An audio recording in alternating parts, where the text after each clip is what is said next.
Good evening. I'm back.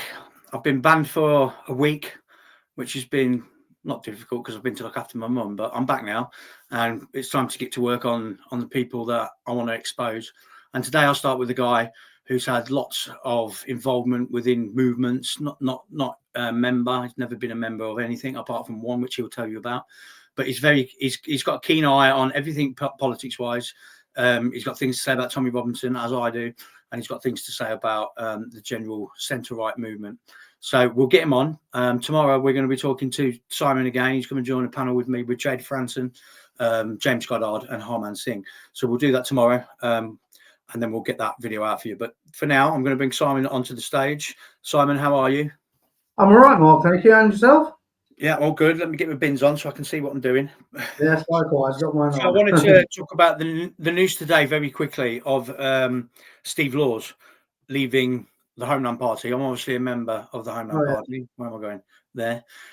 Bad. So I'm not sure how to take this news, to be honest. I just want to get a quick brief thing from you of what you think about the situation with Homeland at the minute with Steve Laws leaving. Is it going to be a big miss, or do you think it's probably best moving forward? Well, it's like this, Mark. You know, my experience of dealing with political activism in the past is they come and go, and quite a number of them come and go, basically. So at the end of the day, if Steve simply can't stand up and do what needs to be done in the Homeland Party, then it's best that he leaves. But you know, if we cast our minds back to the intelligence we received on Steve Laws 2 weeks ago, I'm sure you understand what I'm referring to. Is there any really surprise? Yeah, I'm going to try and get Steve Laws to come and speak. I've spoke to Kenny today about it all. He says that they've gone too far right, that they literally want to be almost Nazi, if you like. But he wants to concentrate on sensible nationalism, which I'm on board with the Homeland. So hopefully I can get to speak to Kenny and Steve. It'd be great to get them on together. That would be interesting, but we'll see how all that pans out. So yeah. Now I'm back. I want to talk, and I'm going to keep going for Tommy Robinson and Paul Golding, because in my eyes they are horrible people that are duping the public into donations into this, that, and the other. I'm not going to leave this £42,000 raised at the rally in October last year. I'm not going to leave it because, although when the Sun newspaper came out and they'd done a report on Tommy, it didn't actually say what I thought it was going to say, which was confirmation from Peter Lynch's family that they'd never approached him with any money. Now, the reason I'm pursuing it is because I've spoken to Angela Lynch. I spoke to her before all this was happening, and I know she was given donations from somebody else, which she gladly accepted because they needed it. Obviously, Peter was the head of the family. So I know for facts because I've spoken to Angela, but I cannot speak to Angela at the minute because they've gone to ground. And I think they've gone to ground is because Tommy's team has infiltrated somewhere, and there's a police investigation going on. So I don't know what that police investigation is. I'm pretty sure it's around this money. But one thing I will say, and we'll talk about this tomorrow with Jada and James Goddard, is around this donation money. Now, I want to speak to you quickly about it before we go back to where we started with your intro to the Tommy Robinson circus. But I wanted to get your opinion on this money that's gone.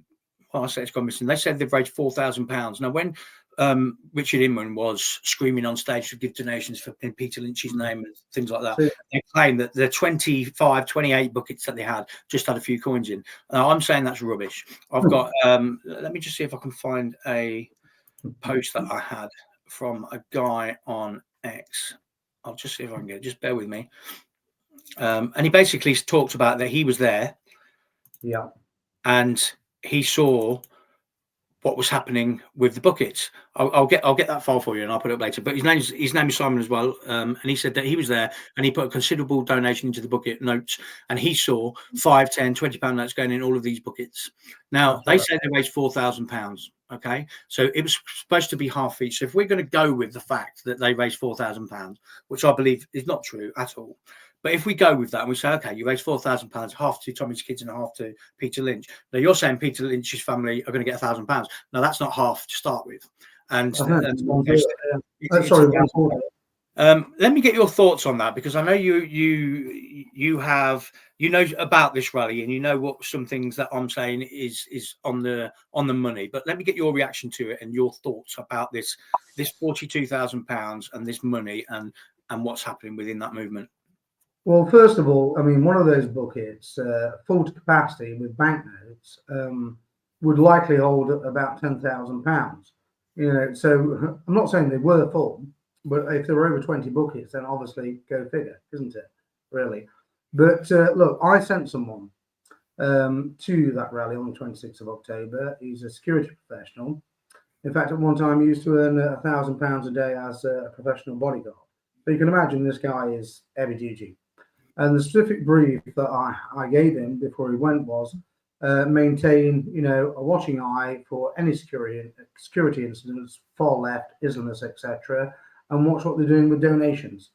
Yeah. Okay, and try and do a live stream if you can. But the live stream wasn't successful because of the demand on the bandwidth, you know, in Whitehall and Westminster. You know, it just makes things very, very difficult. So that had to be abandoned. But what he said, I think it was approximately 3 p.m. that day that he was in situ, and they were handing out the buckets, etc., or taking the buckets around. And they also had card readers as well, which obviously leave a forensic trail, which is a very important issue. So people were donating on their debit and credit cards, and they were also putting £5, £10, and £20 notes into the buckets. And Yeah. I mean, obviously, he didn't follow all of the bucket carriers around, as it were. But from what he saw, and he was there all day, you know, from very first thing in the morning when they formed up at Victoria until it actually concluded, they were taking these buckets around, and you could see people putting money into them. So let's ignore their ridiculous claims about, oh, there was over 100,000. There was never 100,000 people there, and there wasn't 100,000 people at the previous one either. So that particular one in October last year, he estimated it between 60 and 65,000. So if, let's say, only half of them, you know, put a fiver in, Yeah. do you understand what I'm saying? Yeah. Or a £5 note, which is the easiest form of currency to donate a £5 in. And then, of course, there's the people who don't carry cash, because some people don't, and they're using their cards, etc., you know, bank cards, debit cards, credit cards, etc. So the figure is well in excess of £4,000. So I don't believe that nonsense. Let's just stop there at that £4,000. So the post that was put out, and you actually replied to this, was a guy called Fernie, and he said, I put a decent donation into one of these buckets, and most people I saw were putting £5, £10, and £20 notes. Very anecdotal, but I would have thought there was more than £4,000 raised. And you commented saying, you're right, the watcher was there and saw the same happening.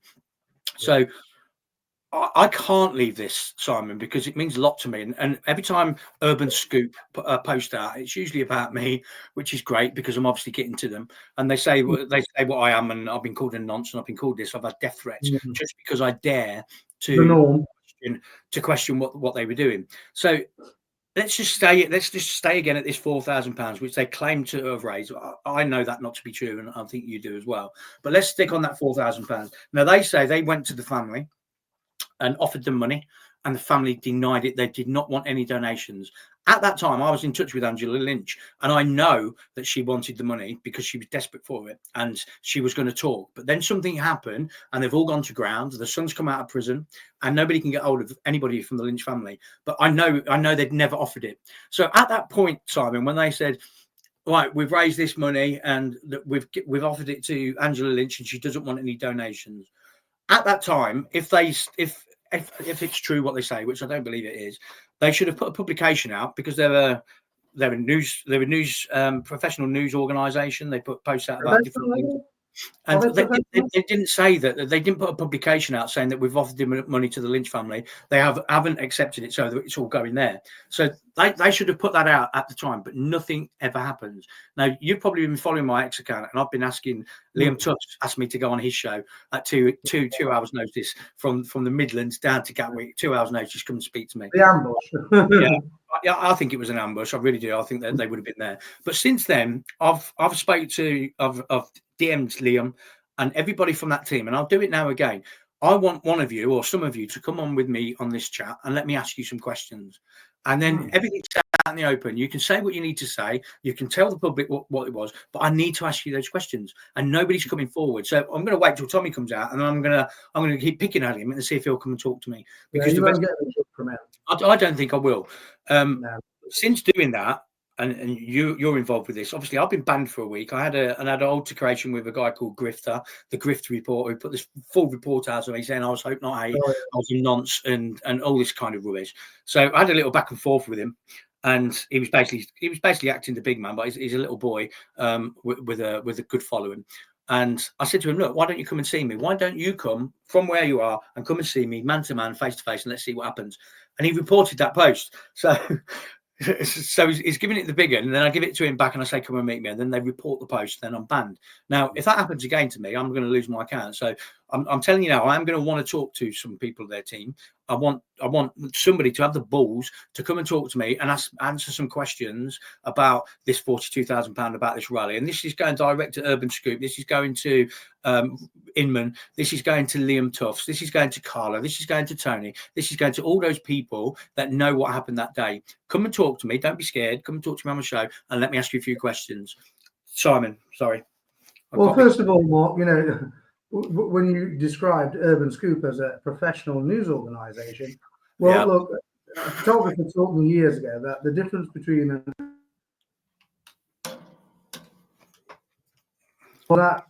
professional photographer did it full time for a living. However, that did not mean anything regarding professionalism and quality of photographs. Well, some of the posts they put out, Simon, are like, wow, you're supposed to be doing the news, and they put posts out basically threatening myself and Paul Bates at the time, saying that they're coming for us and this, that. And that's from, I know I should have called them professional, but that's what they claim to be.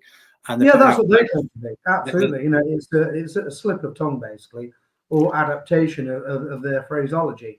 But the way I put it basically, Mark, is this, going back to the £4,000 issue, it's just completely incredulous that a crowd of that size, given the fervour and passion that they felt, particularly on this Peter Lynch issue, and the extent to which the speakers, particularly Inman, whipped it up, for full emotive manipulation, that they only gave £4,000. And it's the same common denominator all the time when you're dealing with these centre-right grifters, and that's what they are. So you ask them for audited accounts, they never supply any. No, they don't. And like you say, they have the card readers there. There should be a trial of what money was put through them card readers. So we want to see that. And if you can't provide that, this is going to Urban Scoop and to Tommy's team. If you can't provide that, then there's something wrong. You should be able to come on and put this all to bed and put me in my place and say this, and this, and this, and this. But don't, come and speak. Finished. Yeah, exactly. It's finished. All they've done is put a post out about myself, discriminating against me. I've had death threats. I've had all sorts from different people. A guy called Stinson said he'd love to meet me. I live near to Mark. When I've got this tag off, I'm going to go and see him. And this is a daily thing. I'm back tomorrow, so this video will go out tomorrow night, I assume, at 7 o'clock. I want to take you back, though, Simon, to 2016 and your intro into the Tommy Robinson circus, which I believe it is, and it's still going, and they're still grifting. People, exactly. The circus basically is the clowns on the stage, and everybody watching the circus is a clown by transference, because they're worshipping clowns and they're forever tipping money up into cash collection buckets to finance the clowns or to enrich the clowns. So that's why we use the term circus, because it is a performing circus. And the so-called leading lights in the circus are the performing chimps on the stage, and their performance basically is like, let's go back to Carl Mason in 2016 and his description for Tommy, and he said, "You mean Tommy, Rob, and Sob?" And I said, "Well, that's fantastic." I said, "Do you actually mind if I use that?" And he said, "No, not at all." So I didn't actually use it straight away. I was told then by one of his former fanboys, for want of a better description, that Tommy's name, Tommy Robinson, had been selected for him by Bedfordshire police, and that he had a police handler. I was like, well, I've heard these stories so many times before about people on the right and on the left, etc. Where's the conclusive evidence? So I just kept an open mind on it. And then the following year, obviously, it erupted. I mean, at one stage, they even invited me to speak at one of the rallies in London, and for a number of reasons, I actually rejected that. And then one of his former security team came on board. It was through Facebook. His name's Gareth Fry in the Northeast, and he said, these are the reasons X, Y, Z, why you should never trust Tommy and the people around him. So I was like, right, okay, this really is developing into something quite serious. What were those reasons? Are you able to tell me what well, those reasons were? Well, I don't have the actual transcript, Mark, but what I remember of the transcript was that Gareth said, you know, it's all about grifting. It's not about making any difference whatsoever. They're not here to change society. You know, this is not a revolutionary organization or a movement, whatever. They're just grifting. And there's money going astray left, right, and centre. And he stopped working with them and lost faith in Tommy, etc. And this is a common, story that comes out quite frequently, in actual fact, with people who've worked with him and then turned against him, like Lucy Brown, for example. They see the grift in action, and it's like, whoa, you know, I thought I was dealing with an organization that was trying to affect some form of socio-political change, and yeah, it's all about grifting. And so look, they've been doing this for years and years and years. And absolutely. And what I don't understand is the people are still following it. What exactly have they achieved in the time that they've been getting all these donations? There's another post from Urban Scoop that I'm still on their email list, so I get the emails at the center, and they're already starting to try and raise money for when Tommy comes out, and they're going to do a big rally when he's out, and it's going to be for what? Speech and that. Why do they need to raise money for when he comes out? I mean, allegedly, the grift relating to this prison sentence for which he was set.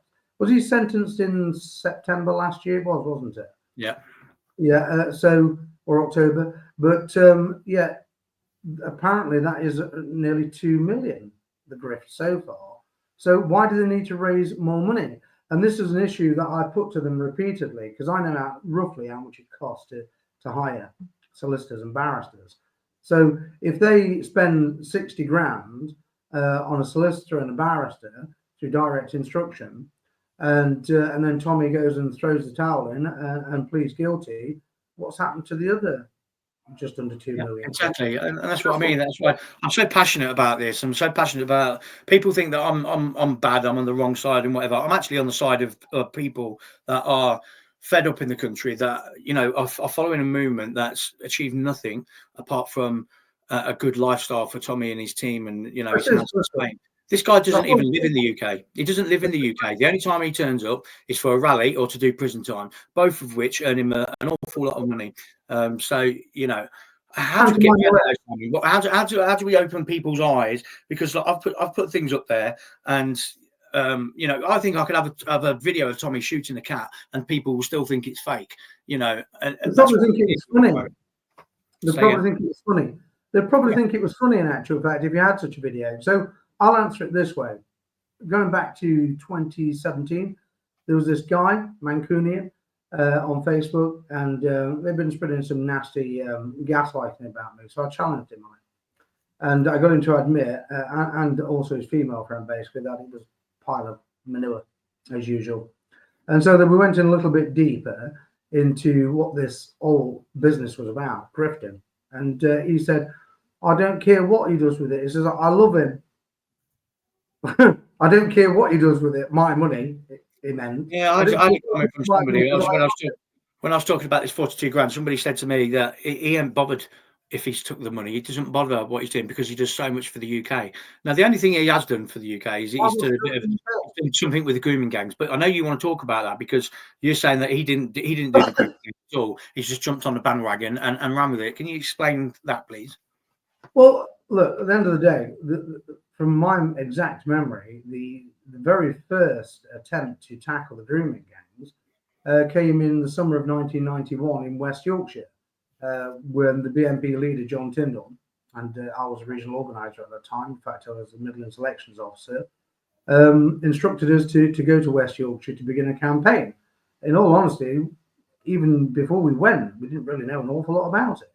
Just when we got there on the ground, it then got filtered down from from the higher echelon, basically, this is what we're here for, basically, to focus on Asian attacks on white children. And it was never grooming, never mentioned anything else. It just said Asian attacks on white children. And so what happened that day was there was about 4,500 of them outside of school. I remember it, the so-called anti-Nazi League, a gang of radical Trotskyists, Leninists, Marxists, etc. Just the usual far left dross. And in probably about 2,000 Islamists with them.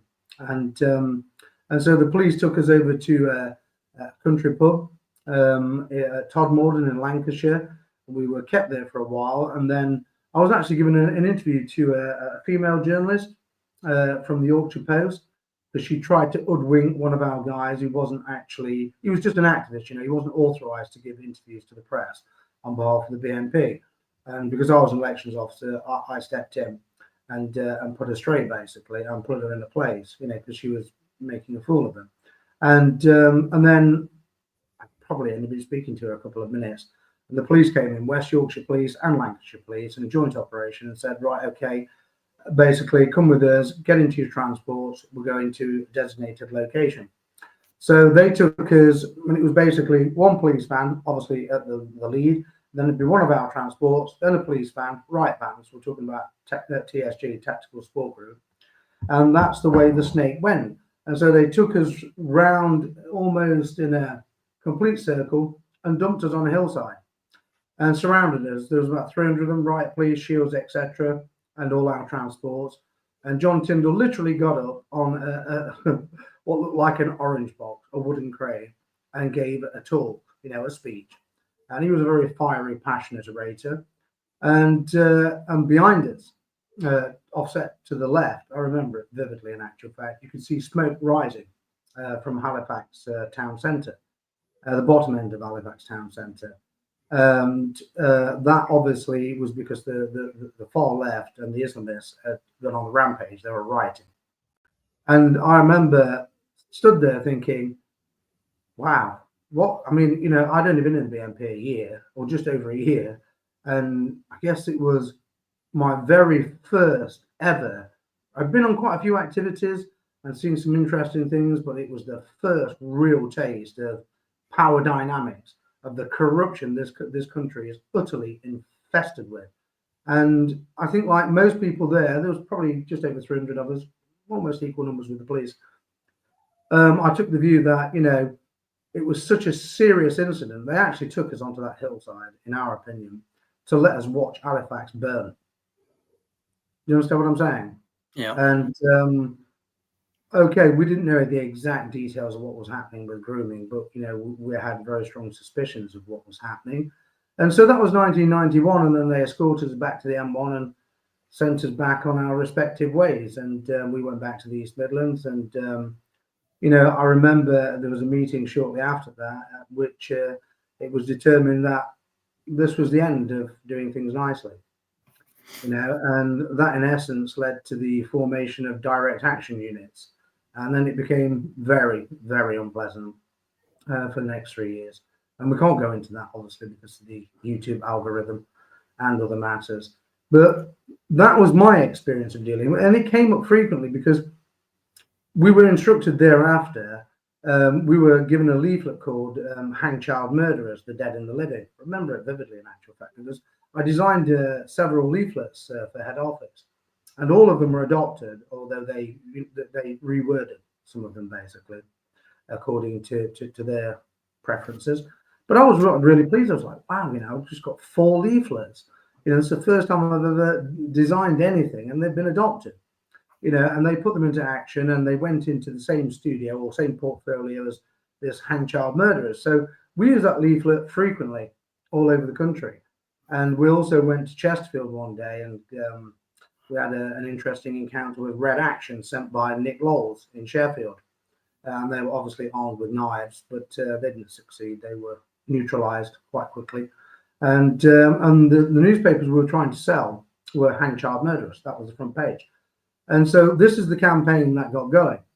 And I remember being arrested another time for putting up for fly posting, which is a criminal offence, obviously, with a colleague of mine for putting up hang child murderers posters.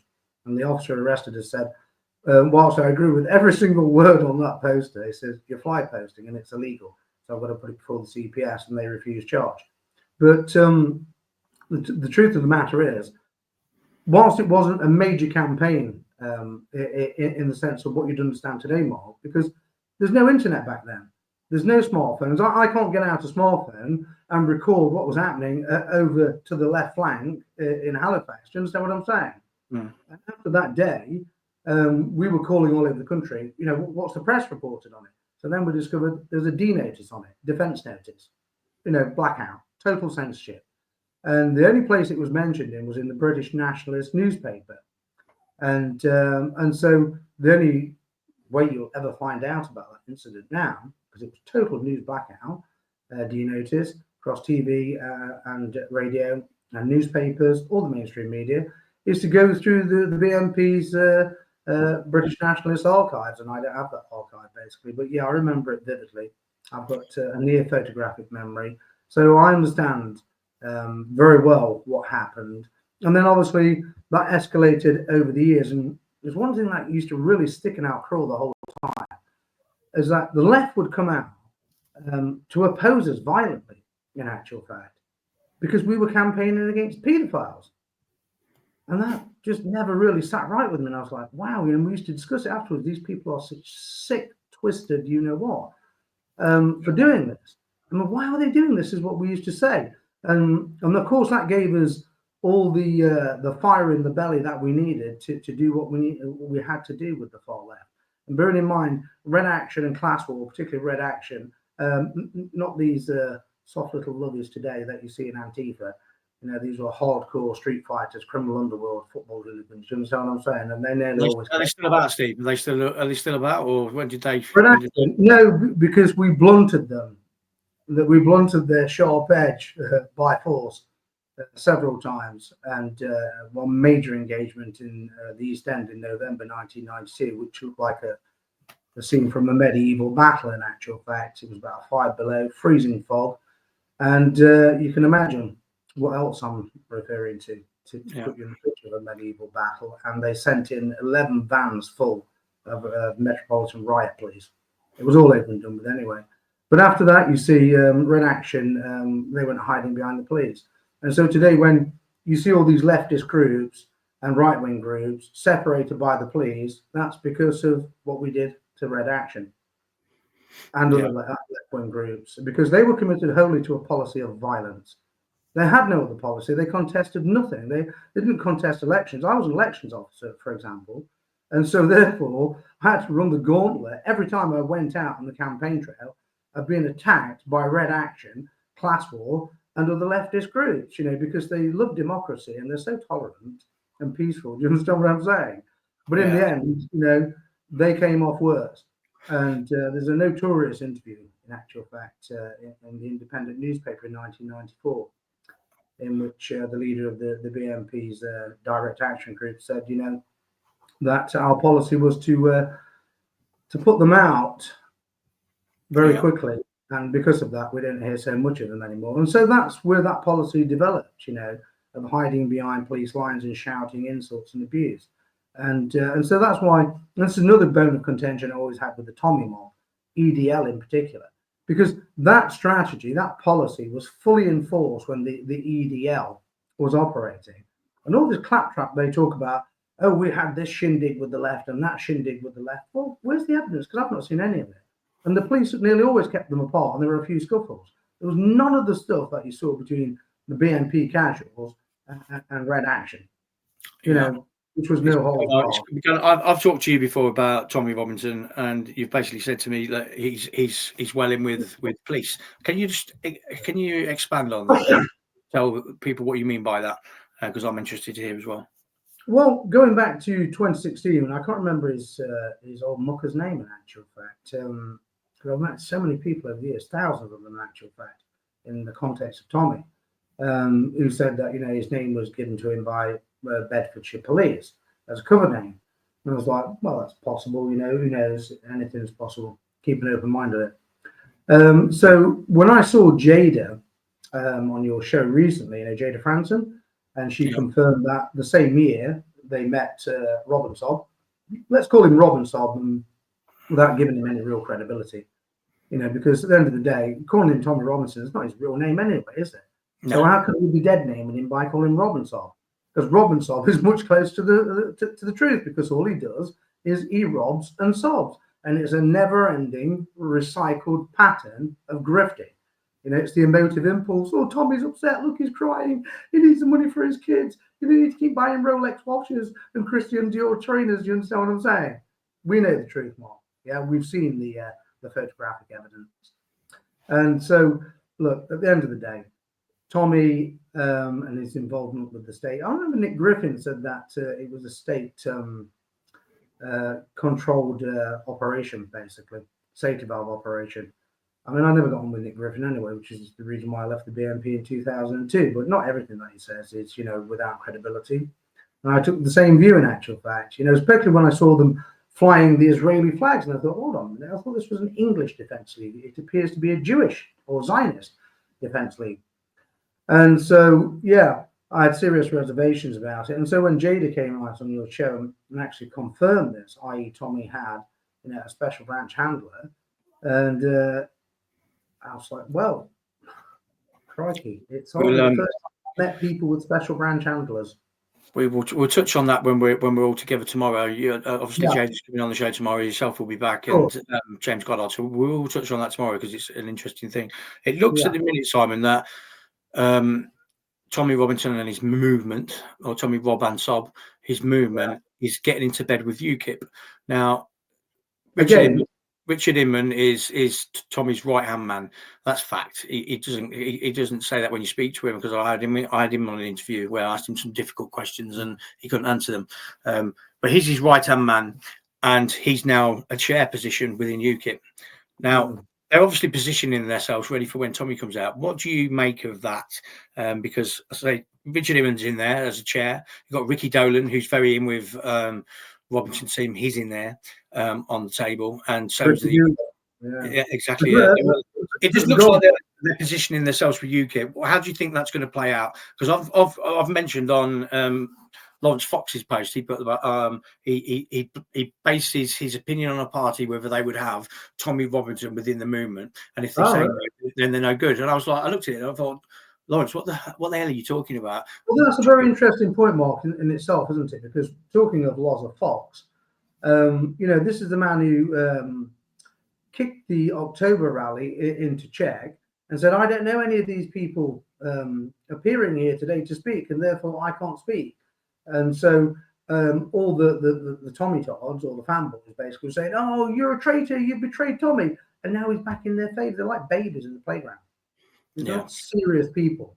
I honestly think that. Deluded, but they're not serious people. They are. They're really hard to deal with, to be honest. You get messages from them, and you can give your opinion, and you can even show them posts and things like this, and they just will not listen to anything you say. But I want to get your thoughts of them getting into bed with UKIP, because it looks like that's the way they're going to go. But Robinson can never be a politician. We know that, surely. He can never be an MP. He could be part of a movement. He can be part of a party. He can be a member. He can have a senior position, but he will never, ever be in Parliament because of his record and his criminal convictions. Well, it's not just that. It's the fact that, when Tommy did stand for an election, I think it was the only time he ever stood for an election, he got, was it 2.4% of the vote, and then blamed it all on a totally corrupt system. But, this man has a huge amount of money and people backing him. The simple truth is, when put to the acid test, Tommy was a little bit too bitter for voters, wasn't he? And so he fell flat on his face, which is not a pleasant experience. But in terms of climbing into bed with UKIP, well, that's not a new thing. That's a reunion, because Tommy did this in late 2016, 2017, over the so-called battle for Brexit. Well, they're not fighting for Brexit anyway. They're all Brunoists. The entire centre-right collectively is Brunoist. And by that, I mean Brexit in name only. It's a halfway house. They betrayed everything they said they were going to do during the EU ref within 2 or 3 weeks of the EU ref being won. I remember it vividly. I was the leader of Stronger Out. I was in battle against these people the whole time. And that's a very important point to make here.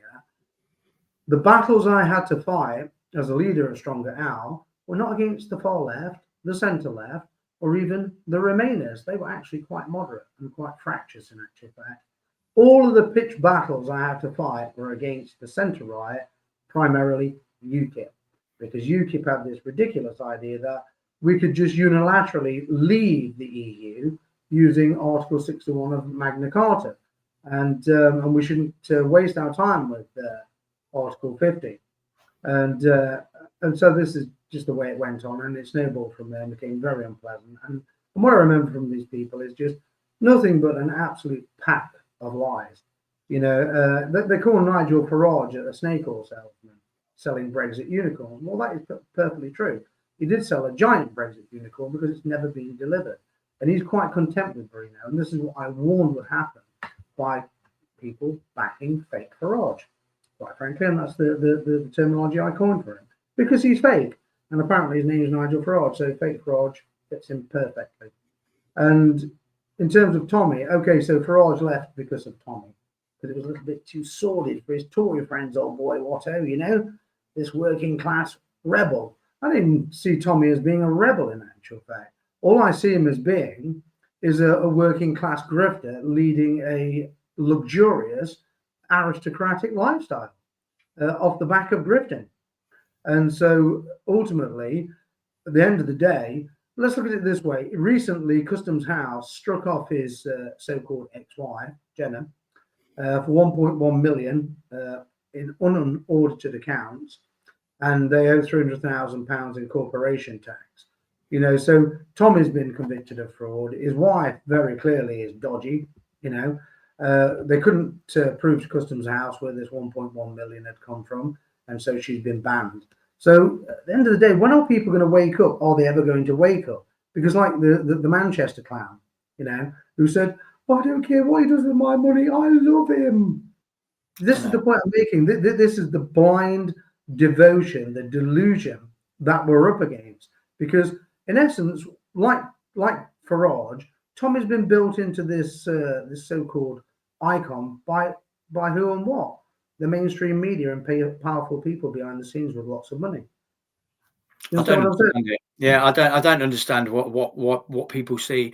I mean, when I first got into politics, I was Reform member, and I went to the Tommy Robinson rally. But then I saw things that I didn't want to really see. I quite quickly came away from it and started my campaign, if you like, with getting Richard Inman on and asking him a few questions, and it went from there.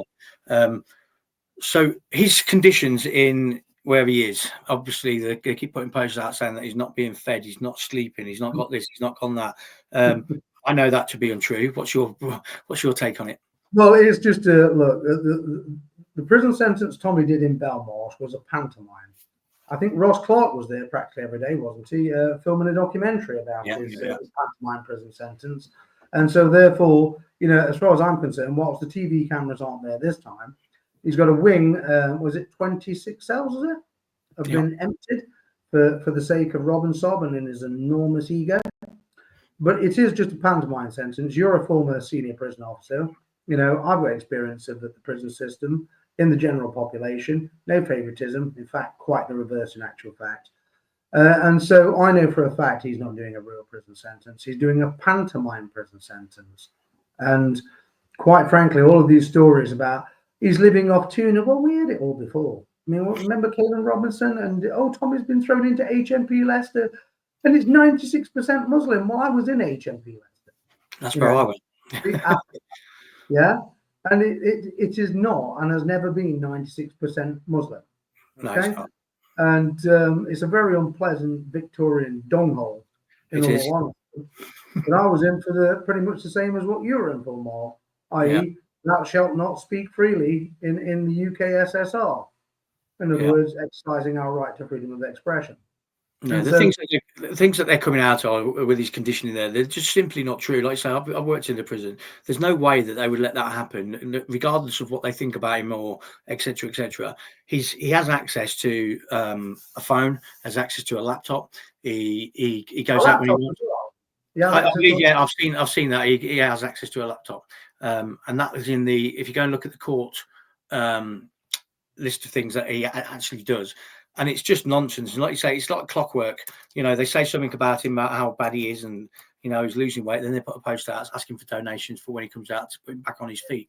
You know, people shouldn't be donating to somebody just to get him back on his feet and to start the grift going again. They shouldn't be doing that. They should be putting their money into an organisation or a party that are actually doing something sensible, like the Home Man Party. But they are literally following a guy who is rotten from the core, from the toes to the head. He's a rotten crook, nothing but a crook, leaving a crime factory. How do you think it plays out when he gets out though? Because he's got another court case, hasn't he, on terrorism charges? Well, the Terrorism Act. Well, he might not get out, in actual fact, because what's his release date? Is it sometime in July? July, I think. Yeah. Well, it all depends, doesn't it? You know, I mean, I've seen a number of things recently with cases being delayed, you know, for an unusually long period of time. The Nathan Gill case, in actual fact, UKIP allegedly taking bribes from Russians to spin information operations in the European Parliament, delayed right until next year. It's unheard of, quite frankly. That could be expedited quite easily. But the thing with Tommy, well, look, he might not get out. He might get out, but it all depends if they're going to go ahead with the prosecution. And I would say that should likely take place in about October. So he'll get out, have a nice little holiday with all the grifting proceeds, again, as usual. And then, excuse me, they'll be back to the grift. And that's what he'll do when he gets out. They'll just grift and grift and grift. Absolutely, it's a non-stop thing, and that's why I just can't leave it. You know, the people say to me, "Oh, you're this, you're a traitor, you're not a right, you're hate, hope not hate." I'm actually on their side. I actually don't want people putting money in a bucket to feed a guy's lifestyle and his habits and the rest of the team. And you know, there could be something coming soon from somebody else that we know that's going to shine a light on all these things. So I'm hoping that will drop soon enough. But where do we go from here, Simon? Where do we go? Because I'm obviously quite active on X. I've lost 1,000 followers since I started talking about Tommy, which is fine. I'd rather have followers that are sensible. I'd like to lose 5,000 followers as long as they weren't Tommy Tards, you know, giving me abuse. Yeah. And I'll press the bot button and all that. So where do we go from here? What do we do, Simon? How do we? You maintain the heat, basically, and you maintain the heat and the pressure, and you keep turning up the heat, because there's one thing these people don't like. Yeah. Is being exposed. They don't like exposure. What they want, what they demand, they absolutely demand from everyone, is blind obedience to the party line, even though there is no party line, you know. And the pledge that they came up with, you know, Inman and Paul Thorpe. If you want to be bored to death, you know, just watch Paul Thorpe. I mean, my goodness, honestly. Crikey, enough said about that one. But you know, he's a super chat champion. He's the super chat champion. Yeah, yeah, he is absolutely. Every hour for breaking news from a week ago. That's what a friend of mine said. You know, he could keep them on here for hours. You know, scamming the super chats basically. But yeah, I mean, Paul Thorpe is incredibly boring. And what's that other one? Is his name Danny Roscoe? Is it? Yeah. I mean, he's slightly more entertaining, but quite frankly, you know, Inman. That pledge, and I just looked at it, I thought, what's the glorified petition? This is not an ideology. Where's the ideology? You know, I believe that pledge to be a data capture for people's thing that can be used elsewhere. Yeah, obviously and they've got how many thousands that have done this pledge. So I'm pretty sure that when Tommy gets out, he's going to talk about UKIP and he's going to ask all his followers to join UKIP. And I think that's what's going to happen. That's most likely in actual fact. And of course, Tenkoni, well, quite frankly, he's a fanatic. He's a fundamentalist, you know. And that video he did in Portsmouth, you know, where he's screaming, deport, deport, deport, and then stands aside, and behind him on the blackboard, it's Jesus loves you. And I'm like, oh my goodness. I mean, that gets my goat, Simon, because I am a Christian. I go to church and we're a Christian family, and God is the centre of our home. And people say you're not this, you're not that, you're not the other. But what I don't like about them is they claim to be Christians, especially Richard Inman. He puts something up every hour, a post from the Bible. I know that he's split up from his wife, so I know that story, what came out, is true, and I know that they have now split up. So they you know, although there wasn't, there's the proof. It was a rumor that has happened, and obviously I think he's split from his wife. I'm interested to see if that's wrong. But I'll put this out again, Simon, whilst you're on. I will say to Richard Inman, to Paul Thorpe, to Liam Tufts, to Urban Scoop, from anybody from Tommy's team, come on my show. Let me ask you a few questions. What harm What harm can it do? You know, you're only None. going to make me look an idiot. Yeah, you're going to Yeah, put me that's in my right. place. You're going to put me in my place, and you're going to then that'll be it, and I'll go forever. But come and speak to me, please. Come and speak. Well, Let the me main reason why they won't, Mark, because the very moment you ask them this damning yeah, question, where's the audited accounts? There are no audited accounts. There've never been audited accounts. And so therefore, if we go back to October last year to the grift, because that's what I call it, the grift fest, or the latest grift fest is what I called it, the so-called day of action, this unite the kingdom behind Tommy's grifting, is yeah. what it should have been called. You know, no audited accounts again. And the wonderful thing about collecting cash in 20 odd buckets is, well, even that should entail audited accounts, i.e., right down to the penny. I shouldn't Yeah. imagine if they actually put a penny in there. You know, I guarantee they haven't got any of that, Simon. They've got nothing. That's why you ask them questions about the money, and they just put silly posts up about me bringing up a dead man's corpse. You know, well, this instead of is answering it. the question. It's manipulative narcissism, basically, or projecting narcissism. You know, so they shoot it straight back at you and say, "Oh, you're the one, you know, dumping on a dead man's memory." And this is what narcissists do because they're toxic and dishonest and deceitful. And quite frankly, I mean, Tommy is a grandiose narcissist. You know, his ego is utterly enormous, and his only real bone of contention with Nigel Farage is who's the biggest grandiose narcissist of the two, because they're both incurable liars. And they're very similar in so many ways, in actual fact. Just that Nigel feels that he couldn't possibly touch Tommy because his rich and powerful backers, you know, toffs basically, we can't be involved with that lot. My goodness. You know, perish the thought, old boy, what a get away from you, Nigel, don't embrace it. And of course, he might damage your ego, Nigel, which is even bigger than Tommy's, or is it? I don't know. But Whilst we're on reform, Simon, I want to get your opinion on reform because I know you've got a lot to say about Nigel Farage as well. They're doing well in the polls. You can't deny that. They're right up there. They're gathering a lot of support. Let's just say that reform, getting to government, how does that play out, Simon, in the grand scheme of things? Well, in truth, first of all, the polls, they're not trustworthy. Polls have never been trustworthy in actual fact. Look at all the polls predicting, a definitive victory for Remain before the EU ref, and they lost. You know, so that's an important point. So I never take really much interest in any polls. And these polls, they've been showing reform up and down like a yo-yo between and a 9% sliding scale, you know, which is quite a margin in actual fact. So the only poll that really matters, as is often said, is the actual ballot itself. So they'll pick up quite a few seats next month. Of that, there is no doubt whatsoever, because there is this huge rolling thunder momentum behind them, which is called the mainstream media. The mainstream media never stop talking about Nigel Farage and deepfake reform. That is the whole point of a safety valve operation, is to talk it up.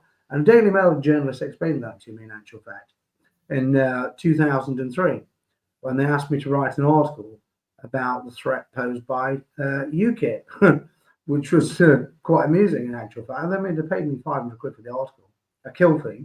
They didn't publish it because he got back to me and said, "Oh, well, the editors decided, you know, whilst the article is very good, we're actually going to talk up UKIP against the BNP." You know, so that to me was just, you know, proof positive that UKIP is an establishment safety valve operation. And later, I interviewed Nick Tenconi, and he came across really well. To be honest, I asked him a lot of questions, and he spoke really well. And he's obviously the face of UKIP.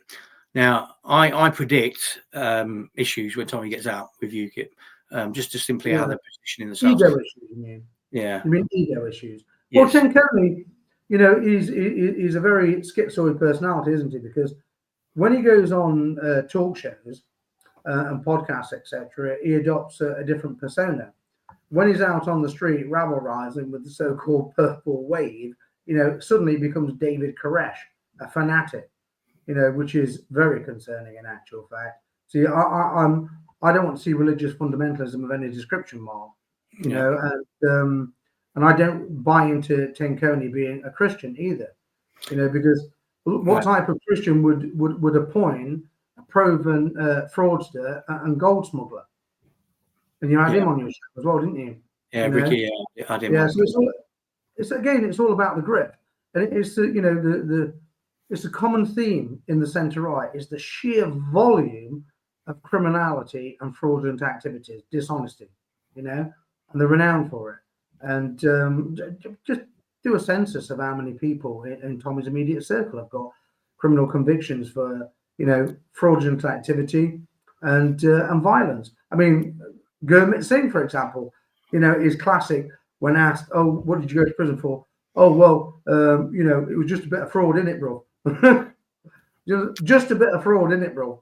Yeah, I've had my issues with Gurmit Singh. He when Urban Purge put a post out, he commented on it saying, I'm not going to do another predator search. I'm going to go and find Mark Heath and have it out with him. I'm still waiting, Gurmit, if you're watching this.